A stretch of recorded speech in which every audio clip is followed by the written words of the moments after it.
Good evening. My name is Scott Gallagher, and I'm a Chartered Financial Planner with Rowley Turton. I'd like to thank you all for joining us this evening for a webinar on choosing the right options with your pensions if you're planning to retire in the next 5 years. Before we begin, I'd just like to do a couple of bits of housekeeping. 1 second. Fine. So your microphones are muted and the camera's turned off for the presentation. This is just to minimise any disruptions.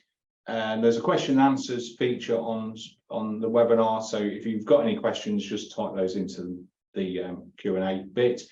We won't stop during the presentation to go through those questions, but we'll cover them at questions and answer session at the end of the presentation. There will be a recording of this webinar sent to all attendees. So if you miss anything, you'll get the recording and go back over that. If you do experience any technical difficulties, do let us know in the chat. One of the things I noticed is that some people can't see the full picture of the slide, and you can change that under settings, which is view options, zoom ratio, and fit to window. So if you have any issues, just try out and zoom. That should fix the problem. As explained in the messages about this seminar, there's a free copy of the Enough book, which we use to show how we do our financial planning. If you email Martin, which is martin@rowleyturton.com, with your name and address and a note that you'd like the free book, we will send you a copy in the post in the next few days. Thank you for joining us today, and with no further ado, allow me to pass you on to my colleague Martin Stanley, another Chartered Financial Planner with Rowley Turton, who will go through the seminar. Thank you, Martin. Good evening, everybody. Thank you for joining us. My name is Martin Stanley, and I'm a Chartered Financial Planner at Rowley Turton. One of the most important things that I do in my day-to-day job is help people plan for retirement, both in the run-up to retirement and at the actual point of retirement.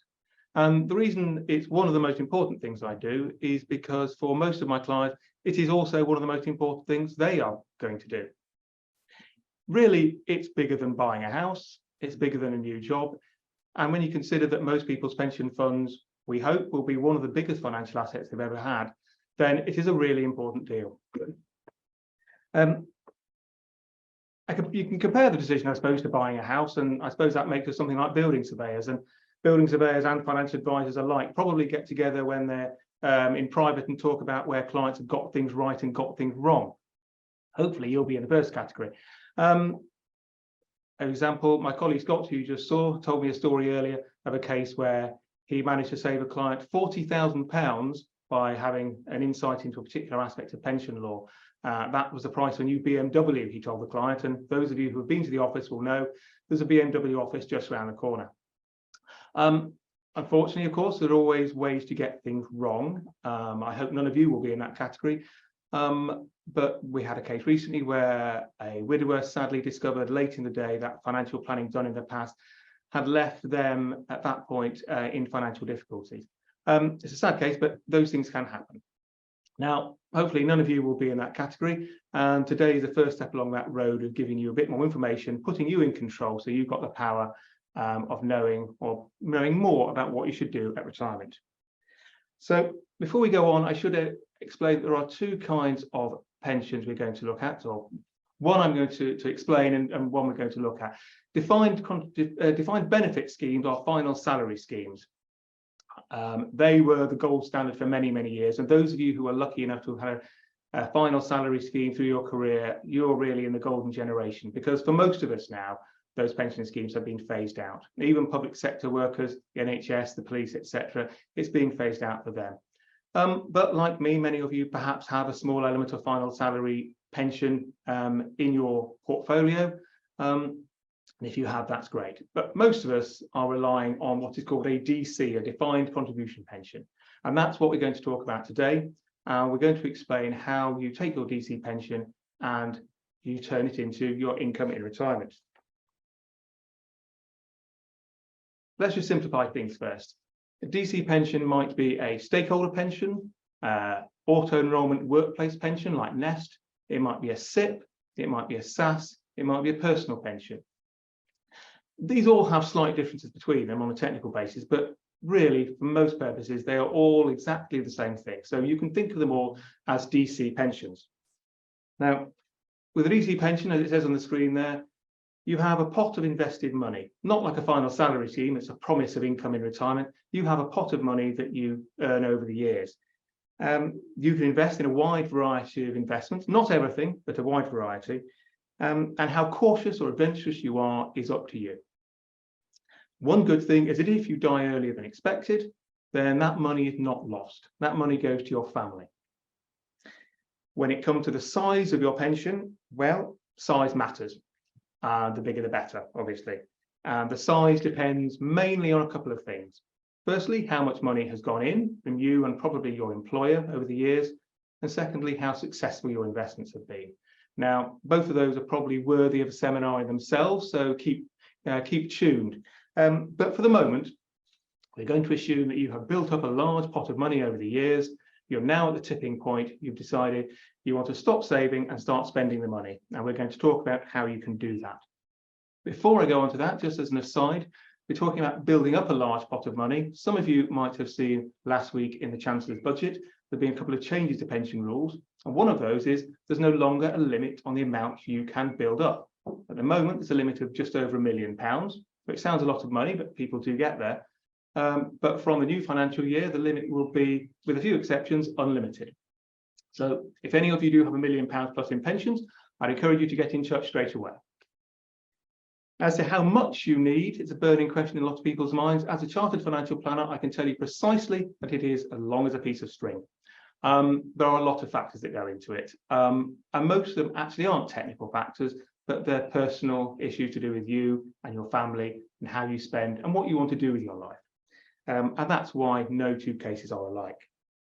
So we're assuming that you've built up your pension fund and you're now at the point you want to start talking about what you do with the money. So personal pensions or defined contribution pensions are very flexible. They used to be less so, but now they're very flexible. We've simplified things a little, but there are three main options. I'm going to go through these 1, 2, 3 in turn. And that's going to be the bulk of what we're talking about today. So the first one is pretty easy, and most of you probably already know this already, tax-free cash. When you retire, you can take a quarter of your pension as a one-off lump sum, completely tax-free, one go in your bank account, do with whatever you want. A lot of people use this for house renovations or gifting to children to start them out in life, or perhaps a fantastic round-the-world cruise.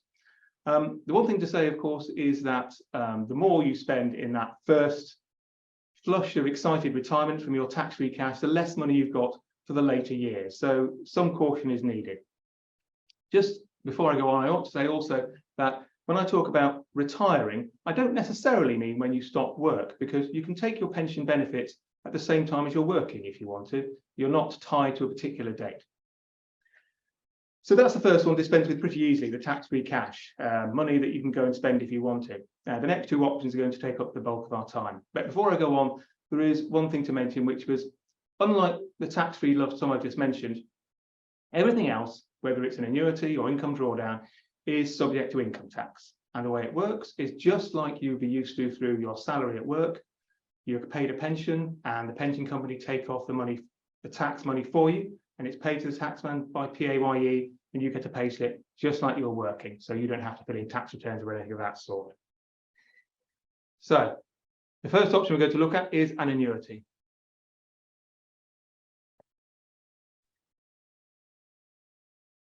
An annuity is a very simple idea. It's basically a swap. You take your pension pot, which you've worked hard at building over the years, and you swap it, or part of it at least, for a guaranteed income for life. You hand over your pension pot to a pension company, and they're typically the big financial companies that you will know of, people like Scottish Widows or Aviva or Prudential. Incidentally, I should mention that those policies, annuity policies, are guaranteed by the Financial Services Compensation Scheme, and so they are, when I talk about being guaranteed, they're as rock solid as anything reasonably can be in this world. So you swap your pot for a guaranteed income for life. The key thing to know is that it is for your lifetime. And that means that when you die, it finishes. And not ordinarily, with a couple of exceptions I'll touch on later, you get little or nothing back. So let's just explore that for a moment. Let's suppose that you and 99 other people were all retiring on the same day, you're all age 65. and you all take an annuity. Well, of that 100 people, a few of you, hopefully you're in the audience today, will live to a great old age. You'll live to 100, get a telegram from the king. And so the money keeps paying year in, year out, month in, month out, just keeps on paying. And so you will end up probably, or those lucky people will end up getting more money than ever they put in the first place. On the other hand, there'll be some people who live much shorter lives than they expected, and they might not even get back the amount they put in, and everyone else will be in the middle. Now, what's really happening here is that the people who live shorter lives than expected are subsidising the people who live longer lives than expected. Now, of course, life is uncertain, so there's winners and losers here, you can see, and you don't know whether you're going to be a winner or a loser. Nobody does. So you might say, well, I won't bother then. But that's to miss the absolutely crucial central point about an annuity, the reason why you might consider it, which is that it's guaranteed. Once you take an annuity, nothing else matters. You know that come what may, rain or shine, you're going to get your money for the rest of your life, however long or short that is. So that's the key thing about annuity. And if you remember nothing else, remember that it's guaranteed for your whole life and you can relax. There's no, you don't have to think about it. You can just forget about it and enjoy the money rolling in every month. So we know it's guaranteed for life then. So the big question now is how much can you get and is it worth it? So what might you get? Well, you won't get the same amount as the guy next door, even if you take an annuity on the same day. And the reason is because there are several factors that affect what rate you get. And when I say rate, all I mean is for each pound you put in, how many pounds, shillings and pence will you actually get out as a guaranteed monthly income? And when you take the rate, you're set at that point, you're set for life, it's unchangeable, it's set and fixed. So the rate on the very day you take your annuity is what's important. So the first thing that's very important is interest rates. And this is the same thing that governs the interest rates on your bank account. It's no different. Behind the scenes, gilts are based on, annuities are based on government gilts, which is the kind of way the government borrows. And they in turn are based on interest rates in the general economy. So you all know that for years and years and years, interest rates have been terribly low and money in the bank was giving you nothing at all. And the same was true of annuities. But you'll also be aware that interest rates have recently shot up, and now keeping money in the bank gives you, well, some money at least. And the same is true of annuities. It's a big difference. So I'm going to show you a graph here. This goes back to 2006 at the beginning and right up to the present day on the right-hand side. And you can see that in 2007, which remember was when we had what was called the credit crunch at the time, interest rates came down and down and down and down and down, and they stayed down for a long time. Looking at this, it won't surprise you to know that financial advisors like me for a long period rarely spoke to people about annuities. Not that they weren't a good idea, but really the value was so poor and almost no clients bought an annuity.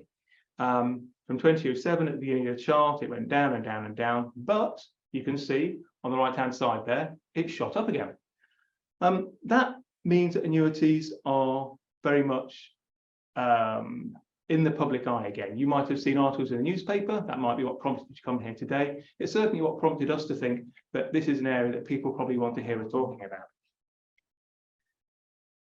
So interest rates depend on interest rates in the economy, and they've gone up a lot recently. So that's the key thing that affects how much you might get from an annuity. And the second one is your age and your health. So remember, the annuity pays for your whole life. So how long that life is a pretty crucial thing. Obviously, if you're young and healthy, you're expecting to receive an income for a lot longer than somebody who is elderly and perhaps not in good health. So the annuity companies know this, obviously, and so they take that into account. So a 75-year-old won't be offered the same rate as a 55-year-old. The way it works is the older you are, the better rate you get, and the better rates you get if you're unhealthy as well. Also, if you're a smoker. Basically, the annuity company assume that certain people will not live as long. For the health aspect, by the way, it's like life assurance. You fill in a form, you send that off, and the annuity company assess that and tell you what rate they're willing to offer. By the way, just on the health aspect, you might be surprised to know that your postcode can also make a difference. Without turning this into a sociology lesson, everybody will know that people who live in nice areas usually live longer lives statistically, and people who live in less well-off or deprived areas even tend to live shorter lives. Now, that is sometimes taken into account, your postcode, on an annuity. Not always, but it can be. So interest rates and age and health are the key things then. Interest rates have gone up recently, and the older and unhealthier you are, the better rates you'll get, because you won't live quite as long to receive as many payments. So those things are matters you can't really do a lot about yourself. They're not decisions you make, although you could decide to defer your pension a few years when you be older and you get more. But what we're going to go on to now are the things which you make a conscious decision, and this affects the rate. And the two things we're going to talk about here: widowers protection and inflation linking. Now, I said a minute ago that it goes for your life and then it finishes. That was a little bit of a simplification, because in actual fact, you can choose one that goes for the life of your spouse or partner as well. It's simply called a joint life annuity, and it pays for your life. And when you die, if your spouse or partner is still alive, it gets paid for the rest of their life as well. You might choose one that carries on at the same level all the way through, or you might choose one that drops down to 50% or 3/4 on the first death. Now, this is worth talking about a little bit, because there have been cases, quite distressing cases sometimes, of people who have been tempted by a single life annuity on the basis that you get a little bit extra money.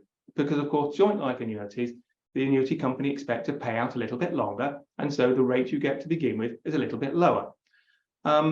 And if you approach retirement and you think, well, I want to maximize my income, I'll tick the box to say a single life annuity. And the rationale is, well, we'll probably die at the same time anyway.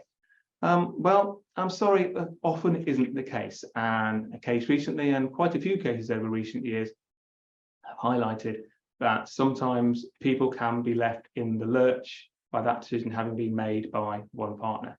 Now, it's not always important, because there might be other financial assets in the family, different kinds of pensions, different types of wealth, but it's something always to think about carefully. So much so that some annuity companies now have started asking people to sign waivers or disclaimers, so that if somebody is left in the lurch financially, it's not their fault, frankly. So, widowers protection, you can add on. It means you get a slightly lower rate because they pay you for longer, but that's something you can do, a choice you can make to affect the rate you get.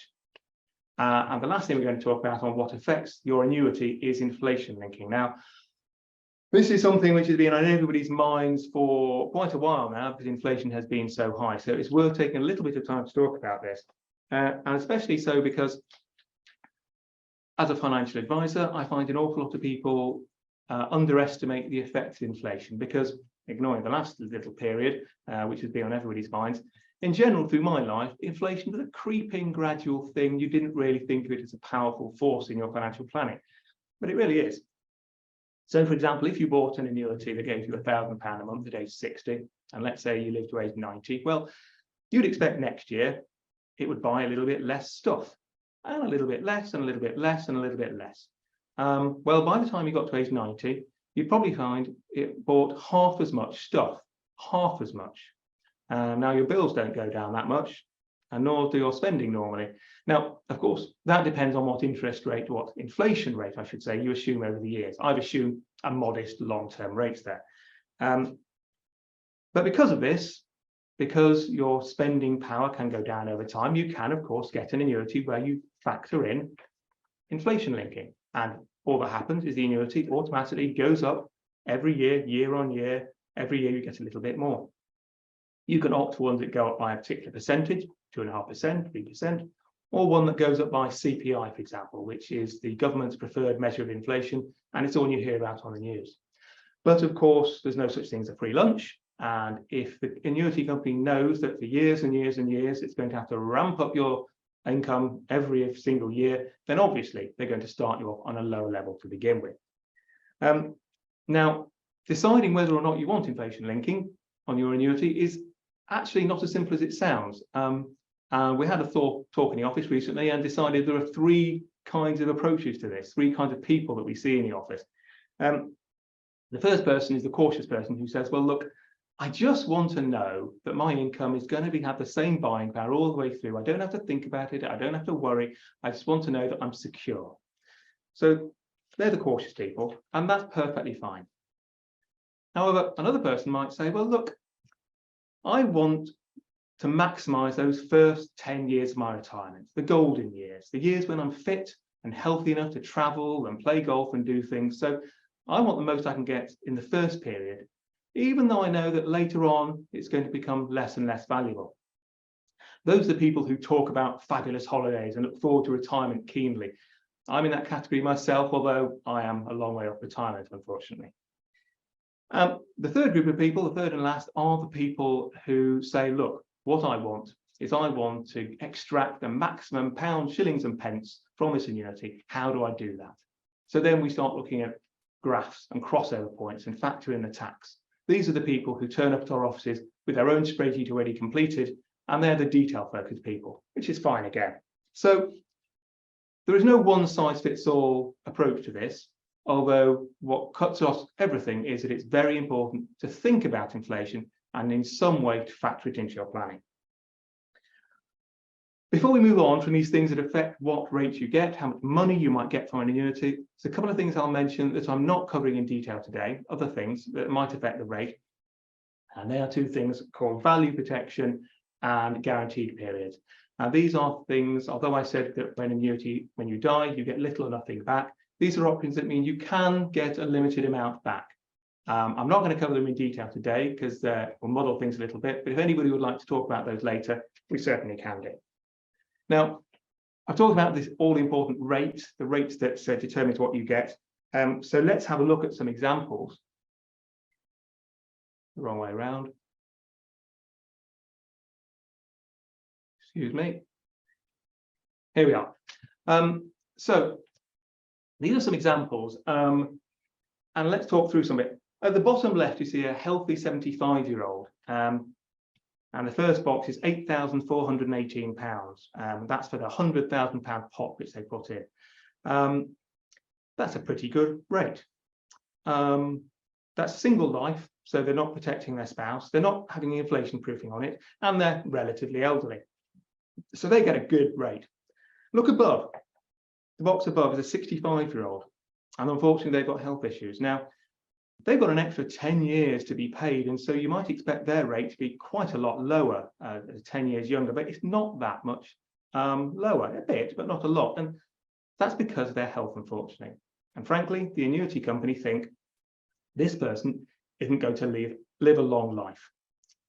So that's why the distinction there. Now, if you shoot up to the top right, and your screen might be obscured by the picture of our video there, the top right says £2,400, and that's the worst rate here, and that's for a 55-year-old. So he's got a lot of years to be paid, so his rate is relatively low, and he's healthy, so that doesn't affect things. Also, he wants all the bells and whistles. This guy wants to protect his wife with 50% pension and also inflation proofing. So he only gets £2,400 a year, whereas our healthy 75-year-old gets £8,400. It's a huge difference. And so you can see that there really is a very wide range. These figures, by the way, are from a few weeks ago.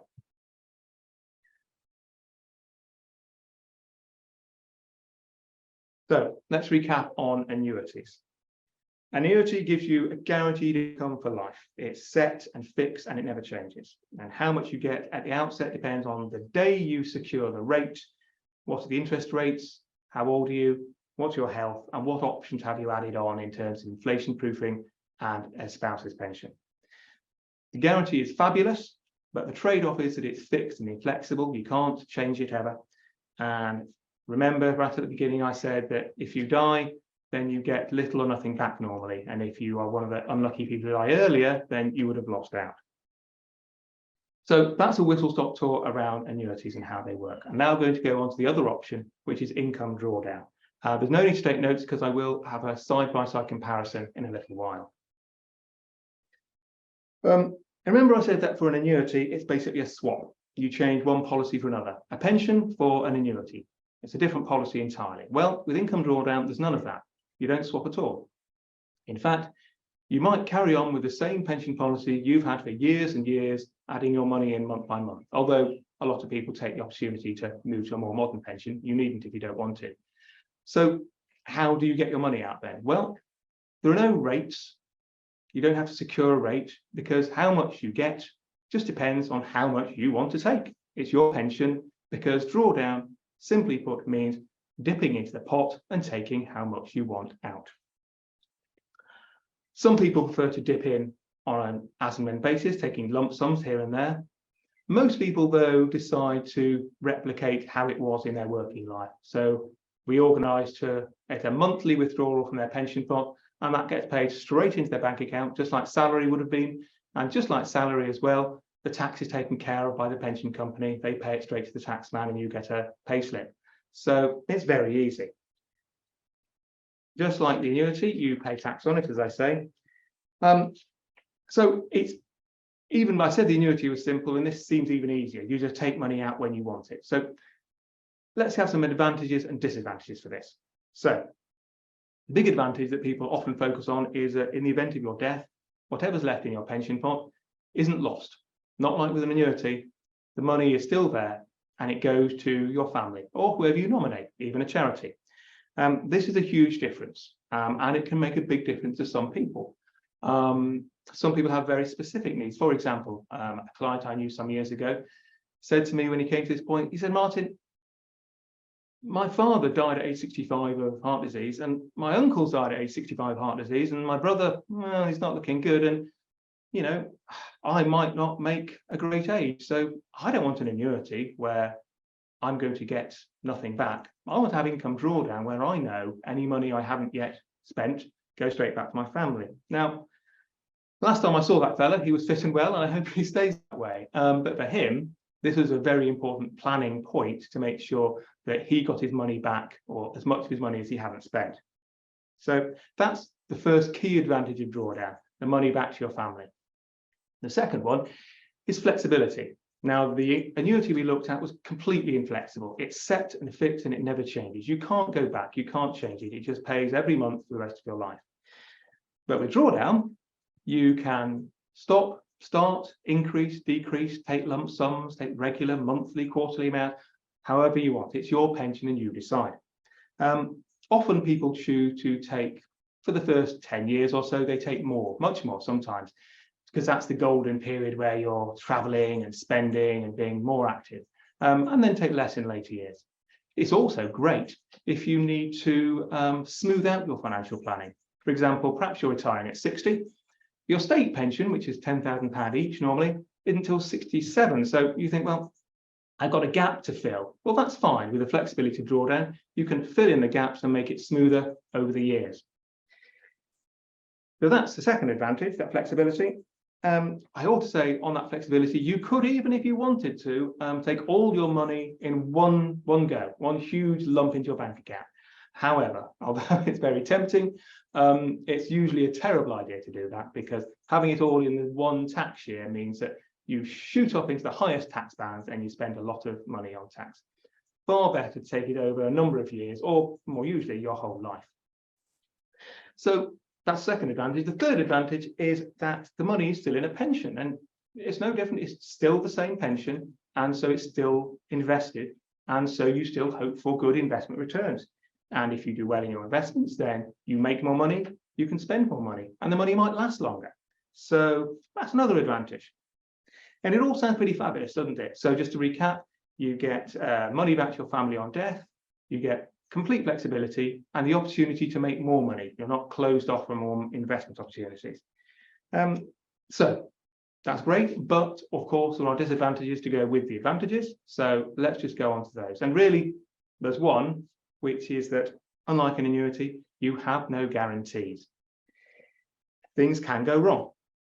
So for example, one problem is if you get carried away and spend more than is sensible. Especially if you take lump sums. We've seen it before where people jeopardize their own financial security to take out a large amount of money to give to their kids. Well, the kids might want it or deserve it, but it can jeopardize people's financial security if they spend too much or too generous. Also, if investments do poorly, we all know that investments go up and down, and sometimes investments don't do as well as we hoped. And if that's the case, you might find yourself with less money than you hoped you had. And that might mean you face a possibility of a lower income than you thought you were going to get.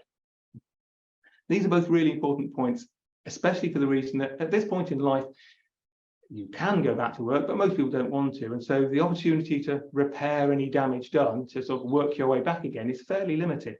You don't want to be one of those people that have to go back into work at the age of 75 to earn a crust.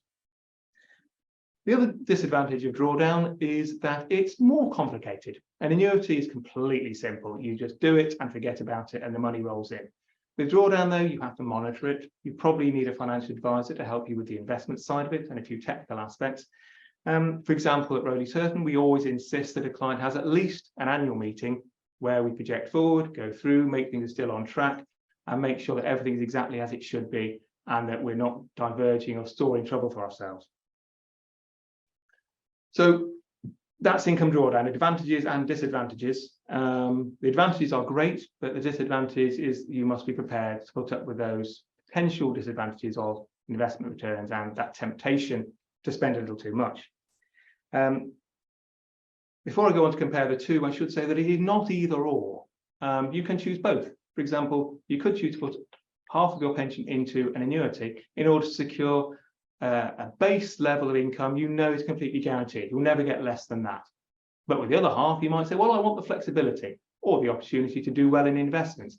And so you might do half and half. With annuities, you can't unwind that. Once you go into an annuity, that's fixed and set. But with drawdown, you always have the opportunity to take whatever's left in the pot and put it into an annuity in later years if you decide, you know, I do want that financial security after all, and I'm willing to go with the annuity rates. So I promise you a side-by-side comparison. And here it is. So there are a couple of main advantages and a couple of main disadvantages of each. So really, it's a tie. We've got simplicity versus some complexity. We've got a complete guarantee, which is the main feature of an annuity. And with income drawdown, no guarantee, but certainly you've got opportunities. An annuity is inflexible and a drawdown is very flexible. An annuity, you get little or nothing back on death. With income drawdown, you get back whatever's left. And with an annuity, you're locked into the rate on that one day you retire. Whereas with income drawdown, you keep your options open. So I've simplified things there, obviously. And that's the object of a seminar after all. A webinar is to simplify things for you, make things clear. But the truth is, of course, is that what's right for each person is as individual as we are. And I'm not just saying that because we have people sitting in this very room I'm standing in now every week, and they are all very different. And very rarely do we see the same combination of needs and requirements and fears and hopes and objectives. That's why a big part of what we do as financial advisors is tailoring things to individual circumstances. And with that in mind, I'd like to take this opportunity now to invite each of you watching this to get in touch, come in, sit down in the boardroom here. We could talk things through at no commitment to you and see where you go from there and perhaps start the progress of planning your retirement, even though it might be a way off yet. So for now, though, let's have a look at a summary of the factors that might make you go for one thing or the other, just to recap. So an annuity is for those people who like to keep it super secure and super simple. And also they want to avoid investment risk. An awful lot of people, quite fairly, are a bit scared of investments. They don't really understand them, and that's fine. Those cautious investors might just want things simple so they don't have to worry about things. An annuity is also suitable for those people who aren't overly concerned about, I must leave the maximum amount of money to my next of kin or my children. The key thing is securing your standard of living now. Income drawdown, on the other hand, is for people who don't necessarily want or need to secure income. They're willing to take some risks. They're happy with some investment risks. Perhaps they've already got ISAs or investment bonds already, and so they're more familiar with it. People who want flexibility, that's an absolutely key thing. And these people might have other secure income, and that will affect how they take part of their income. If they say, well, I've got a base income of my final salary scheme or my state pension, so I'm willing to have part of my money on this income drawdown basis. And lastly, these plans are very suitable for people who are concerned, and I gave the example earlier, the fellow who thought he might die early, who are really concerned about passing on the maximum amount to their next of kin. So where do you go from here? Which is perhaps what you attended for today. Well, I've tried to make things clear and simple, of course, in a seminar. However, we can't get away from the fact that people's financial planning is more complicated than I've made it sound. At Rowley Turton, we tend to think that the most important thing, above everything else, is for people to have a really clear view, a really clear plan of what the future holds for them. Because when you've got that, it lets you live your life better. It gives you a confidence, and it gives you a certainty, and it lets you stop worrying about things. Getting to that point isn't necessarily easy, because of course it's not simply, as I've made it sound, about the difference between annuity and drawdown at all. There's lots of other things as well. And we jotted a few down in the office earlier today, all these questions. So I'll go through a few. Questions like, how much will you be spending, and will that change? What about your other investments? What if we really, really good investment growth or really poor investment growth? How will that affect things? How do you factor in inflation? I want to help the grandchildren. Can I afford to? And if so, when? What if one of you were to pass away? Here's a couple of big ones. What's your margin for safety like? Is it wafer thin, or have you got a comfortable cushion? And the biggest one, the one that we really feel pleased and proud of helping people the most, where is the balance in your circumstances between, on the one hand, spending too much, and the other hand, being overcautious and stinting yourself unnecessarily? You will be able to think of other questions, I'm sure, depending on your own financial circumstances.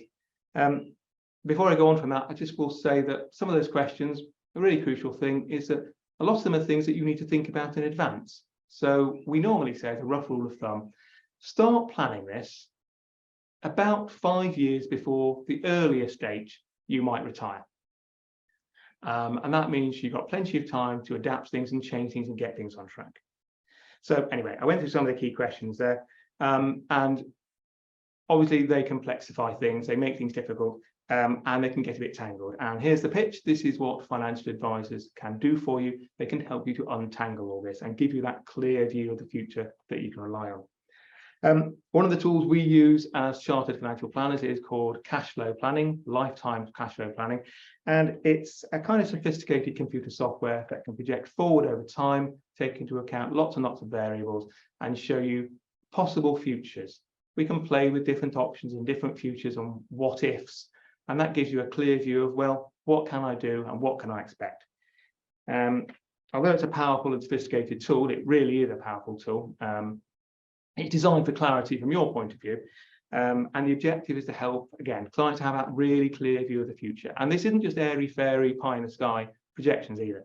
These are things that you can hang your hat on. The idea is to give you something which can help you make decisions and set your expectations on a really solid basis, where you can fine-tune and look at all the different possibilities for you.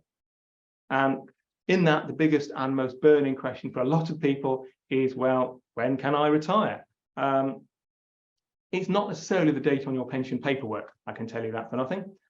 It might be sooner than you think. We can work out, what are your margins for safety? When can you retire? What's sensible?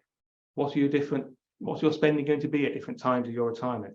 So this is another good reason not to delay your financial planning, because we might be able to tell you can retire earlier. So working with a financial advisor can have quite a few benefits. And again, I'd like to invite each of you to get in touch and come and sit down and make a start. So let's wrap everything up before we go on to questions.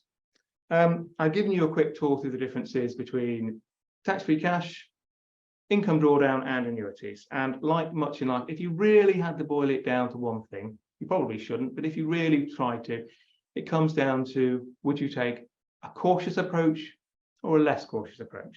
And there are pros and cons of each. I hope I've also emphasised that there are a lot of interlocking things here. It's not as simple as simply plumping for one or the other. And so most people should have a really solid financial plan, not just back of an envelope stuff, but a good solid plan, looking to the future, taking into account inflation and investments and all the rest of it, in order to make sure they have the best chance of a secure and happy retirement when they don't have to worry. As I said before, I'd be delighted to meet any and all of you who would like to talk to us. In the meantime, though, as Scott mentioned earlier, we'd like to send each of you who would like one a book which outlines the financial planning process, that series of projections, that sophisticated projection system that we use. And so please email me and ask for a copy, and we'll get that straight over to you. Now that brings me to a close, and so I'll now hand you back to Scott, who's reappeared on my screen, and I will take any questions you'd like to ask. Thank you. Thank you very much, Martin. A couple of questions. The easy one is, can the slides be sent to us? Yes, that's no problem at all. When we will send the slides out to everyone. Then Linda asked, is drawdown the same as UFPLS? In essence, yes. Technically, UFPLS is where you take your pension in a lump sum, albeit we often take it in a series of lump sums, whereby of that lump sum, 25% typically is tax-free cash and 75% is taxable. We generally regard it under the drawdown umbrella as a type of way of retiring, and often we will use drawdown via UFPLS type approach. So where somebody's got a pension pot, say it's a £400,000 pension, rather than perhaps having the 100,000 tax-free cash outset and a £300,000 pot, which then they take either by annuity or do drawdown off, you might want to do UFPLS, where you take that £400,000 pot and say you need, I don't know, £1,000 a month. You would take the £1,000 a month via UFPLS, and what that means is that £1,000 that you're drawing down each month is actually £1,000 of what's technically an uncrystallised fund. So 25% of it, £250 of that £1,000 would be tax-free cash, and £750 will be taxable income. The reason that you might want to do that is A, it leaves the pension larger in that sense. The pension is invested and is tax-free. There's no income tax, capital gains tax on the pension as invested. You only tax on the money you take out.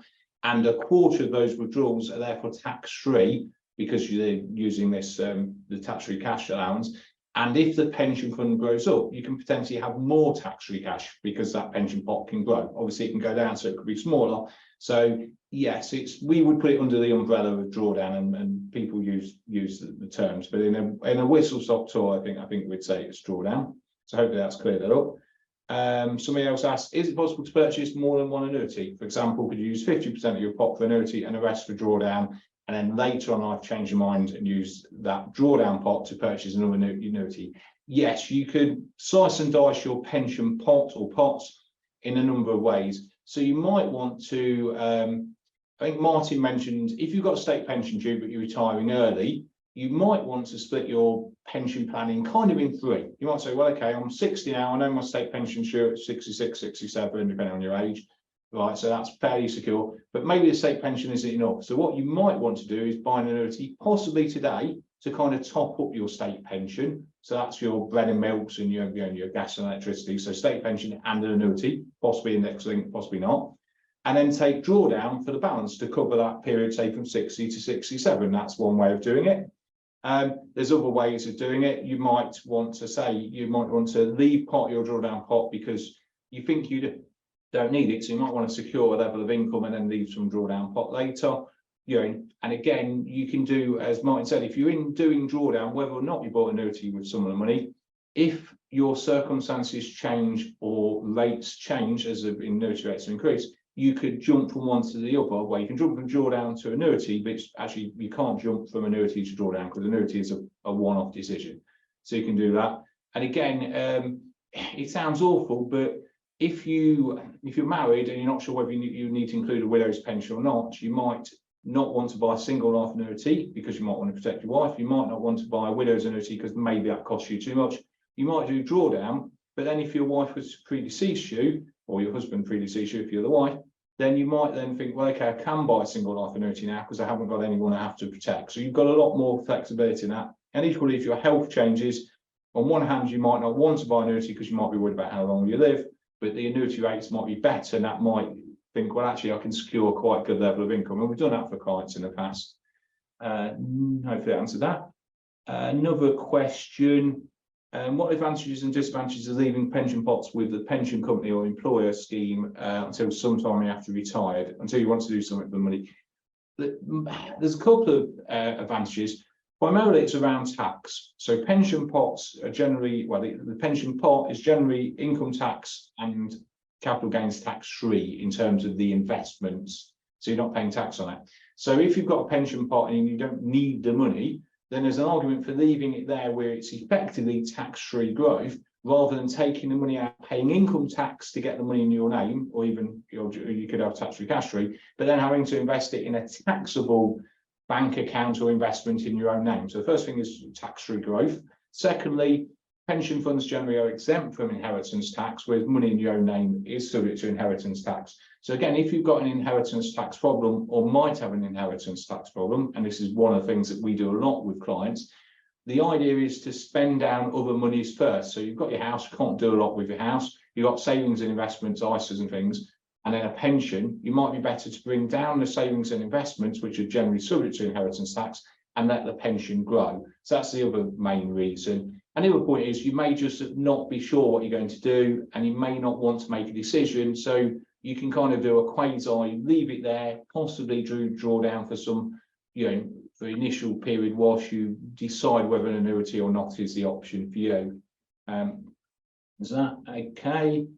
A question from Carolyn. If I take my 25% lump sum, will it be classed as my estate for IHT purposes? Yes, in simple terms. And this is one of the reasons that we might encourage certain clients not to take the 25% lump sum, because whilst it's tax-free coming out of the pension, so it's some lifetime allowance issues at the moment, then it's going to drop in your estate, and in the essence, it's then going to be taxed at 40%. So if we take the £400,000 pot I mentioned earlier, we've got a client, they've done very well, they've got a very nice house, they've got savings and investments, they've married, got a total of estate of £1 million.